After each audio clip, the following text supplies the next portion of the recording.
పిత పుత్ర పవిత్రాత్మనామమున ఆమెన్. ప్రియ సహోదరి సహోదరులారా, మరియు యూట్యూబ్ ద్వారా వాక్యమైనటువంటి ప్రతి ఒక్క బిడ్డను కూడా దేవుడు ఆశీర్వదించాలని, అలాగే వారి కుటుంబాల్లో ఉన్నటువంటి కొరతలన్నీ కూడా దేవుడు ఆశీర్వదించి మరి వారికి సంపూర్ణమైనటువంటి మరి ఆ యొక్క ఆశీర్వచనాలు ఇచ్చి కుటుంబంలో ఏ కొరతలు లేకుండా కూడా దేవుడు ఆశీర్వదించాలని ప్రత్యేకంగా ప్రార్థన చేసుకుంటూ, ప్రభువు ఈరోజు మనకు ఏర్పాటు చేసినటువంటి నేటి ధ్యానాంశము అపోస్తుల కార్యములు 3వ అధ్యాయము 8వ వచనాన్ని ఒకసారి మనం జ్ఞాపకం చేసుకుందాం. అపోస్తుల కార్యములు 3వ అధ్యాయము 8, 9, 10 వచనాలు. వాడు ఎగిరి గంతు వేసి నిలబడి అటు ఇటు నడువసాగాను. అంతటా వాడు నడుచుచు గంతులు వేయుచు దేవుణ్ణి స్తుతించుచు వారితో కలిసి దేవాలయములోనికి పోయాను. అప్పుడు అచ్చటున్న జనసమూహమంతయు ఈ దేవాలయము అందమైన ద్వారం వద్ద కూర్చుండిన బిచ్చగాడు వీడే అని గుర్తుపట్టి ఆ కుంటివాడు నడుచుట దేవుని స్తుతించుట చూచెరి. జరిగిన దానిని గూర్చి విస్మయముంది పరవశులైరి. Praise the lord, praise the lord. ప్రభునందు ప్రియ సహోదరి సహోదరులారా, ఈ సమయంలో ప్రభు ప్రత్యేకంగా మనకిచ్చినటువంటి ధ్యానాంశంలో మనం చూసినట్లయితే ఇక్కడ పుట్టుకతోనే ఒక కుంటివాడు మనకిక్కడ కనిపిస్తూ ఉన్నాడు. వీడు దేవుణ్ణి ఎందుకు స్తుతిస్తూ ఉన్నాడు? 9వ చివరలో కుంటివాడు నడుచుట దేవుణ్ణి స్తుతించుట చూచిరి. 8వ వచనంలో మనం చూసినట్లయితే వాడు గంతులు వేయుచు దేవుని స్తుతించుచు వారితో కలిసి దేవాలయములోనికి పోయాను.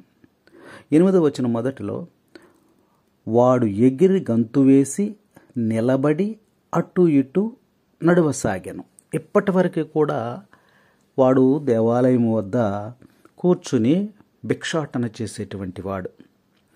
మరి ఒక్కసారిగా వాడు దేవునిని స్తుతిస్తూ ఉన్నాడని ఈ యొక్క వాక్యాలు మనకి బోధిస్తూ ఉన్నాయి. అయితే ఈ పుట్టుక కుంటివాడికి ఏమి జరిగింది అని మనం ఆలోచన చేసినట్లయితే, మరి పుట్టుకతోనే కుంటివాడిగా ఉన్నటువంటి వాడికి ఒక నూతన జీవితమును ప్రభువు ప్రసాదించాడని మనము ఆలోచన చేయాలి. అంటే యేసుక్రీస్తు ప్రభువు అతని జీవితంలోనికి వచ్చినందున అతని యొక్క కుంటి స్వభావం అనేది పోయింది. ఎప్పుడైతే ప్రభువు అతనిని చేరుకున్నాడో అప్పుడు తనలో ఉన్నటువంటి ఆ యొక్క కుంటి స్వభావం, నడవలేనటువంటి స్వభావం అంతా కూడా మారిపోయింది. ఇప్పుడు ఎప్పుడైతే ఇక్కడ మరి ఆ పేతురు గారిని ఆయన అడిగినట్టు మనం వాక్యాలు చూస్తూ ఉన్నాం.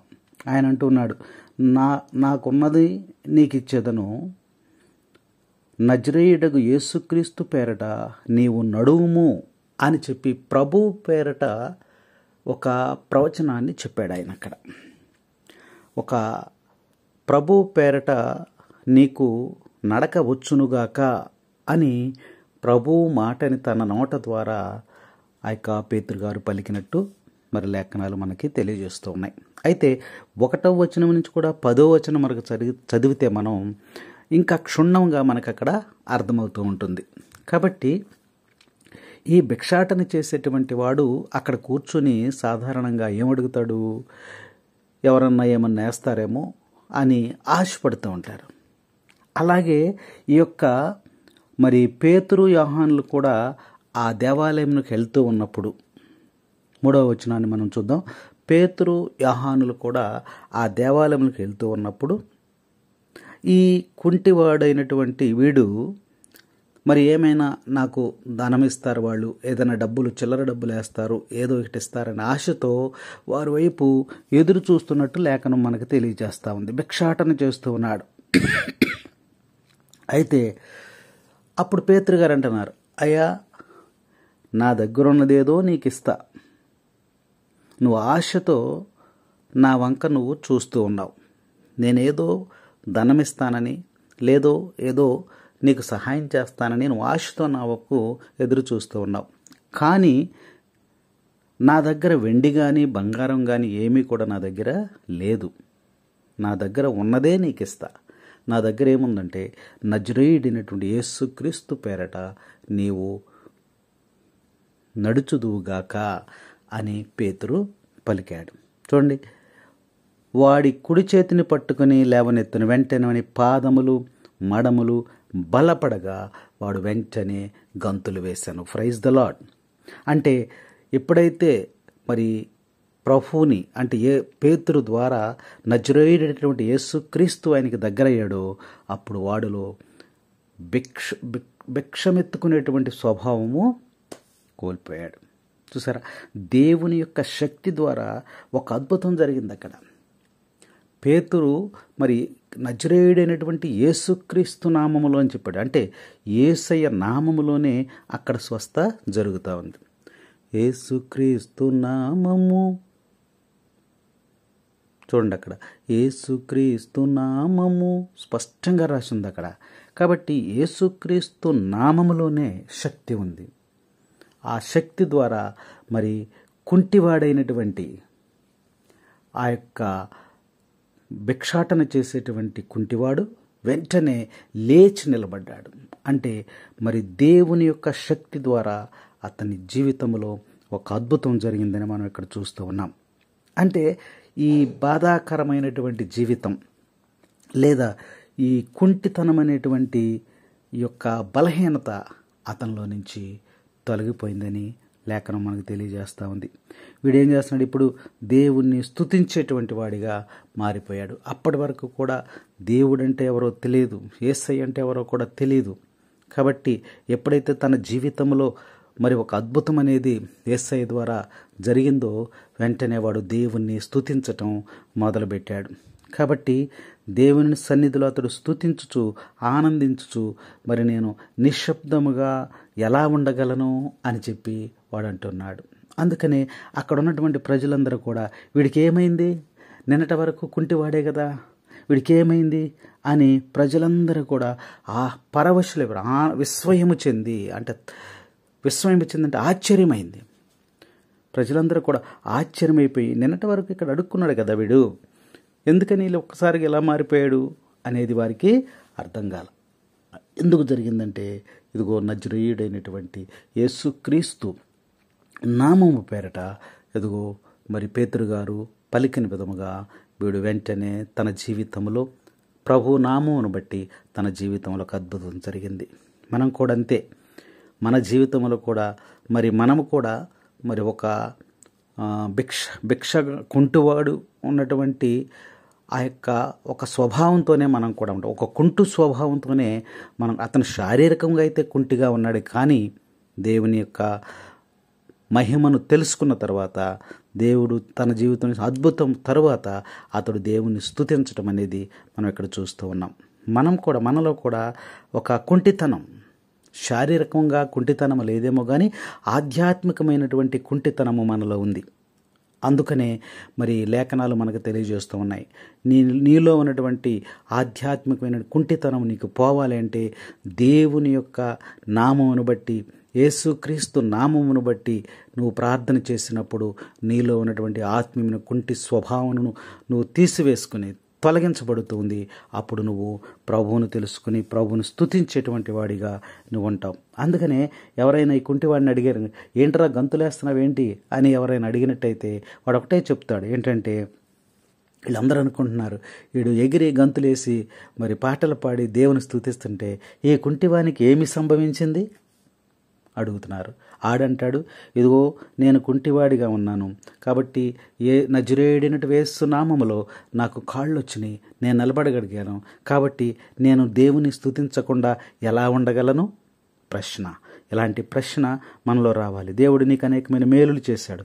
ఆర్థిక పరముగాను, ఆరోగ్యం పరముగాను, కుటుంబ పరగాను, పాడి పంటలుగాను, విద్యాభ్యార్థులు, బిడ్డల ఎడల అనేక రకాలుగా దేవుడు నీకు మేలు చేశాడు. నీ జీవితంలో మరి అనేకమైనటువంటి మేలు ఒకసారి నువ్వు జ్ఞాపకం చేసుకో. నువ్వు పొందినటువంటి మేలులను బట్టి ఈ కుంటివాడిలాగా నీకెప్పుడైనా హృదయంలో ఒక ప్రశ్న వచ్చిందా? ఈ కుంటివాడికి వచ్చింది. నన్ను లేవనెత్తాడు. నేను కుంటివాడిగా నడవలేనటువంటి స్థితిలో ఉంటే దేవుడు నన్ను లేవనెత్తాడు. కాబట్టి నాకు ఇంత మేలు చేసినటువంటి దేవుణ్ణి నేను స్తుతించకుండా ఎలా ఉండగలను అని అంటున్నాడు. మరి ఇలాంటి కుంటివాడిని ఒకసారి మనం జ్ఞాపకం చేసుకున్నట్లయితే మరి మనకు కూడా దేవుడు అనేకమైన మేలులు చేసి ఉన్నాడు కదా.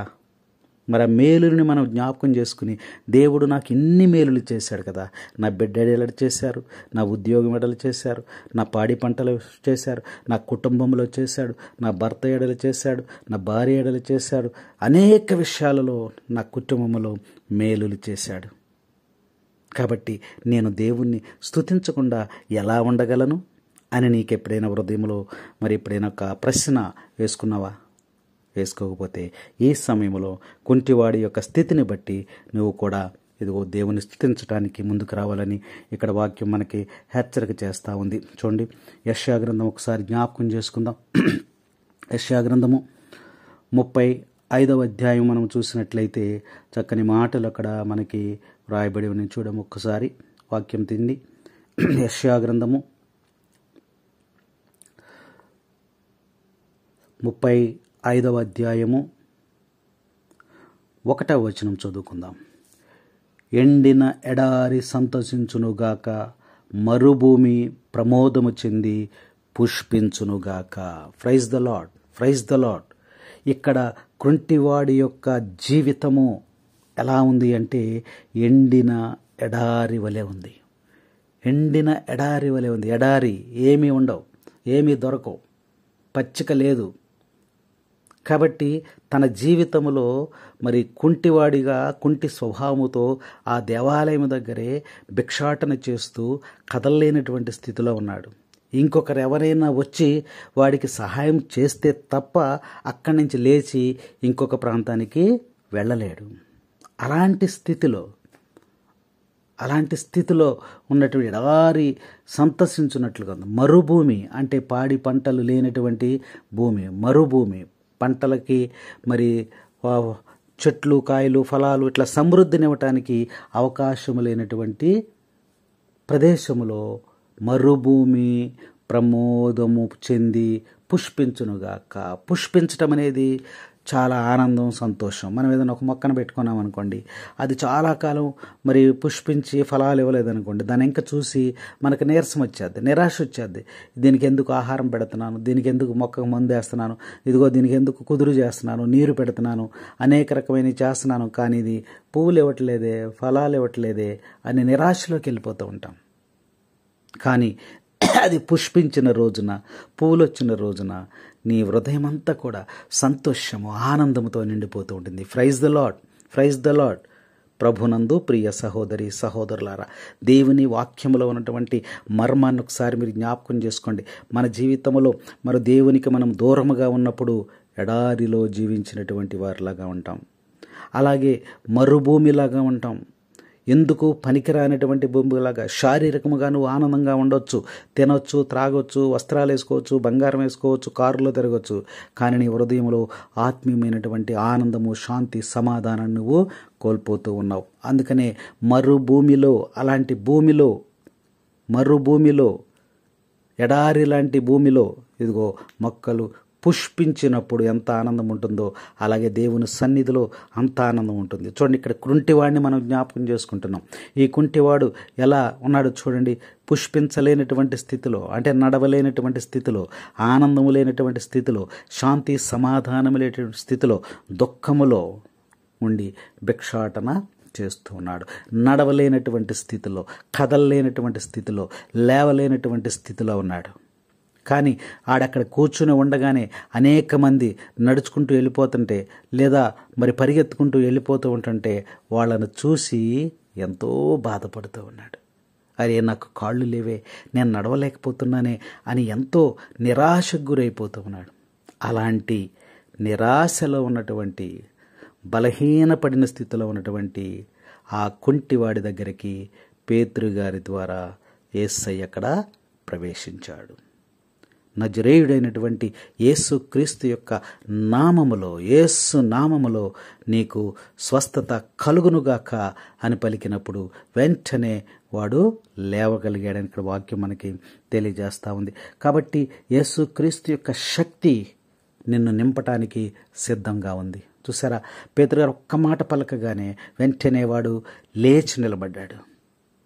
అలాగే యేసుక్రీస్తు యొక్క శక్తి నిన్ను నింపటానికి, నిన్ను లేపటానికి, నిన్ను లేవనెత్తటానికి, నిన్ను ఆశీర్వదించడానికి, నిన్ను దీవించటానికి ఇదిగో సిద్ధముగా వేచి ఉన్నదని ఈ కుంటివాని యొక్క ఆ యొక్క స్వస్థతను బట్టి దేవుడు మనకి తెలియజేస్తూ ఉన్నాడు. ఆయన నిన్ను అభిషేకించటానికి సిద్ధముగా ఉన్నాడు. ఆయన నిన్ను స్వస్థపరచడానికి సిద్ధముగా ఉన్నాడు. ఆయన నిన్ను లేవనెత్తటానికి ఆయన సిద్ధముగా ఉన్నాడు అంటున్నాడు. ఎందుకనంటే ఆయన హస్తము కొరచ కాదు. ఆయన హస్తము కొరచ కాదు. ఇదిగో మరి పడవలో మరి నీటి మీద నడుచుకుంటూ వచ్చి కొంత దూరం వచ్చిన తర్వాత పేతురు గారు అవిశ్వాసంలో ఉండి మునిగిపోతూ ఉన్నప్పుడు, ప్రభువా నన్ను రక్షించు, ప్రభువా నన్ను రక్షించు, కనికరించు అని చెప్పి రక్షించమని అరిచినప్పుడు యేసయ్య తన హస్తాన్ని అందించి ఇదిగో మునిగిపోతున్నటువంటి పేతురుని పైకి లేవనెత్తినటువంటి వాడు. Praise the lord, praise the lord, praise the lord. ప్రభునందు ప్రియ సహోదరి సహోదరులారా, మరి నీ విషయం నా విషయంలో కూడా దేవుడు తన హస్తాన్ని అందించి మనల్ని రక్షించటానికి దేవుడు ప్రయాసపడుతూ ఉన్నాడు. నీ జీవితాన్ని వికసింపచేయటానికి, ఎడారిలా ఉన్నటువంటి నీ జీవితాన్ని వికసింపచేయటానికి దేవుడు సిద్ధముగా ఉన్నాడని వాక్యం మనకి హెచ్చరిక చేస్తూ ఉంది. ఎందుకనంటే ఆయన శక్తి ద్వారా, దేవుని యొక్క శక్తిని పొందుకున్నటువంటి కుంటివాడు, పుట్టుకతో కుంటివాడు ఒక అద్భుతాన్ని చూశాడు తన జీవితంలో. ఎందుకనంటే దేవుని యొక్క శక్తికి కొదవలేదు. వాక్యం మనకు బోధిస్తూ ఉంది. చూడండి, ఆయనే చెప్తున్నాడు, దేవుడే మనకి తెలియజేస్తున్నాడు. సంఖ్యాకాండంలో మనం చూసినట్లయితే 11వ అధ్యాయం చూడండి, 23వ వచనాన్ని ఒకసారి మనం జ్ఞాపకం చేసుకుందాం. యావే మోషేతో నా శక్తికి కొదవలేదు. Praise the lord, praise the lord, praise the Lord. తండ్రి వందనం, తండ్రి స్తోత్రం, యేసువా వందనం, యేసువా స్తోత్రం. ప్రభు పలుకుతున్న మాటను మనం ఇక్కడ మరొకసారి జ్ఞాపకం చేసుకుందాం. నా శక్తికి కొదవలేదు, నేనాడిన మాటలను చెల్లించుకొందునో లేదు, నీవే చూచెదవుగాక అనెను. నా శక్తికి కొదవలేదు. దేవుడే స్వయంగా చెబుతూ ఉన్నాడు. కాబట్టి ఇక్కడ దేవునిలో దాగి ఉన్న శక్తిని దేవుడే తెలియజేస్తూ ఉన్నాడు. నాలో శక్తి ఉంది అని చెప్పి తెలియజేస్తున్నాడు. నాలో శక్తికి కొదవలేదంటున్నాడు ఆయన. కాబట్టి నా శక్తికి ఒక లిమిట్ లేదు. నా శక్తికి ఇదిగో నేను ఎక్కడ వరకే పని చేయగలను, నేను ఇక చేయలేను అని మనం అంటాం. ఏదైనా ఒక పని అప్పగించినప్పుడు నేను పని ఇక్కడ వరకే చేయగలను, ఇక ఇది నేను చేయలేనని అంటాం. లేదు, నేను ఇక్కడ వరకే నడవగలను, ఇక్కడి నుంచి నేను ఇక్కడికి నడవలేను. నేను ఇక్కడ వరకే రాయగలను, ఇక్కడి నుంచి నేను రాయలేను. నేను ఇక్కడ వరకే చదవగలను, నేను ఇక్కడి నుంచి చదవలేను. నేను ఈ పని ఎక్కడ వరకే చేయగలను, ఇక ఈ పని నేను చేయలేను. ఇలా మనం సమాధానాలు చెప్తూ ఉంటాం.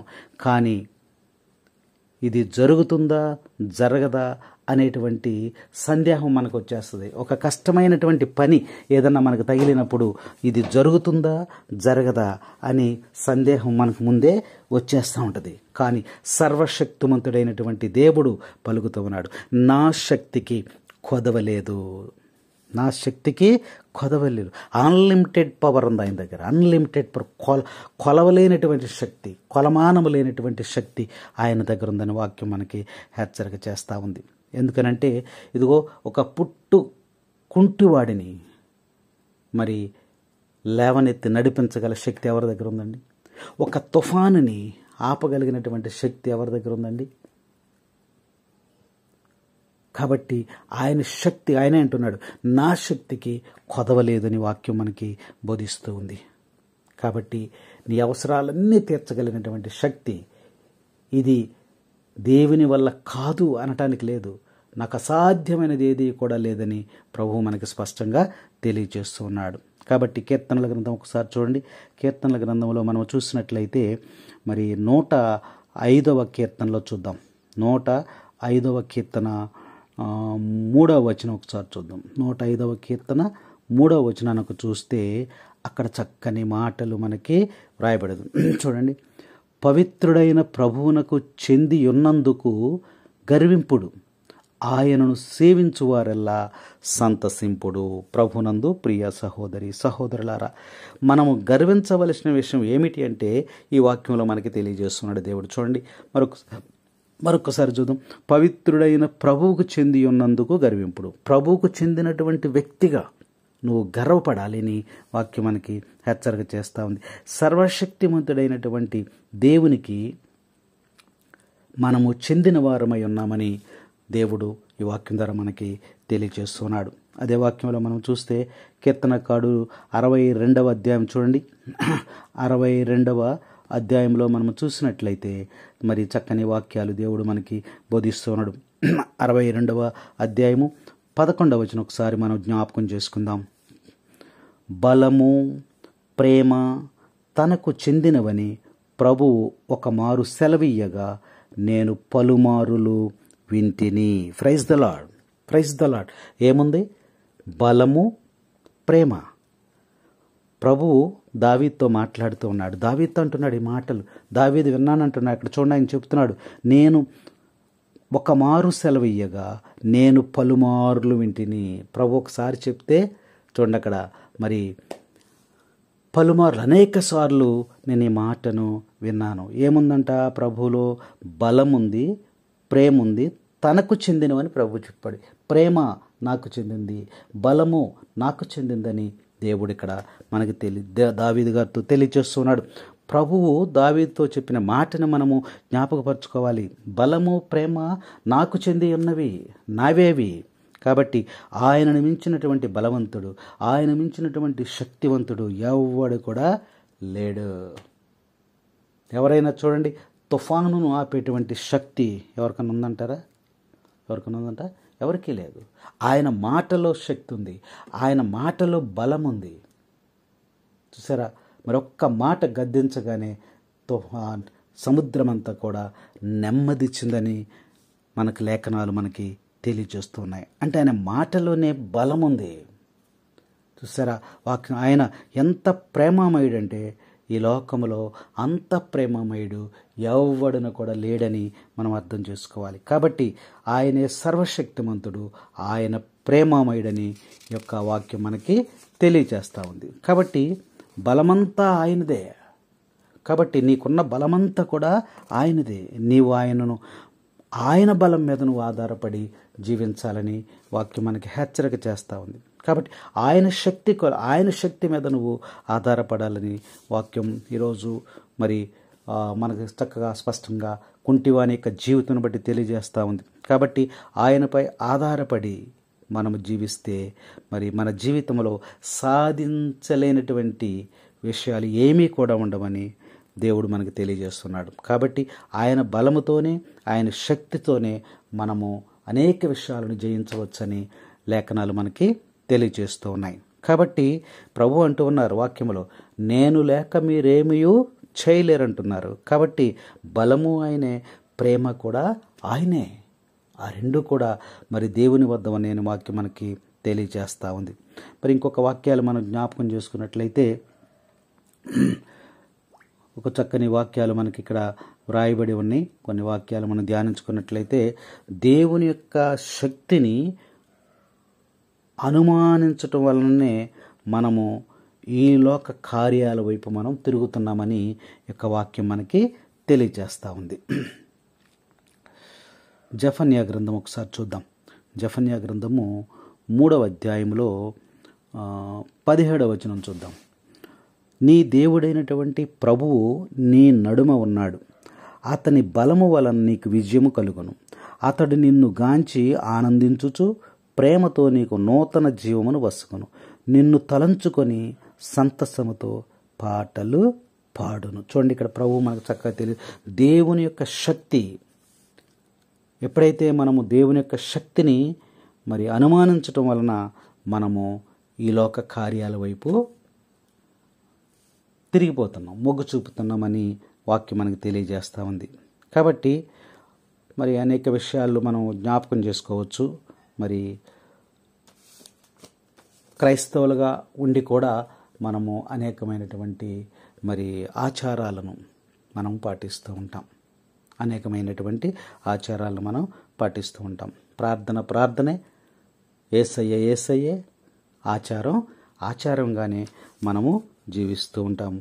కొన్ని ఈ లోకమైనటువంటి విషయాలను మనం కొన్నిటిని జ్ఞాపకం చేసుకోవచ్చు. కానీ ఈ సమయంలో ప్రత్యేకంగా మరి యేసుక్రీస్తు యొక్క శక్తిని, దేవుని యొక్క శక్తితో మనం మరి శక్తిని గురించి మనం నేర్చుకుంటున్నాం. కాబట్టి నువ్వు బాగా తెలివిగలవాడు కావచ్చు, సంపద గలవాడు కావచ్చు, బలవంతుడు కావచ్చు, అధికారం ఉండవచ్చు, కానీ దేవుని బలము చేతనే నీకు విజయం కలుగుతుందన్న సత్యాన్ని ఇదిగో ఈ కృంటివాడి జీవితం ద్వారా మనం ఇక్కడ తెలుసుకోవాలని వాక్యం మనకి హెచ్చరిక చేస్తూ ఉంది. ఎందుకనంటే ప్రభువే మనకి స్వయముగా తెలియజేస్తూ ఉన్నాడు. ప్రభువే మనకు స్వయంగా ఇక్కడ తెలియజేస్తూ ఉన్నాడు. ఆయనలో ఎంత బలం ఉందో, ఎంత శక్తి ఉందో వాక్యంలో మనకు చక్కగా తెలియజేస్తూ ఉన్నాడు. చూడండి, ఇక్కడ ఇంకొక వాక్యాన్ని మనం ధ్యానం చేసుకుందాం.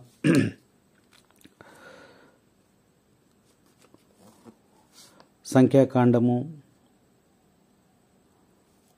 11వ అధ్యాయము, సంఖ్యాకాండము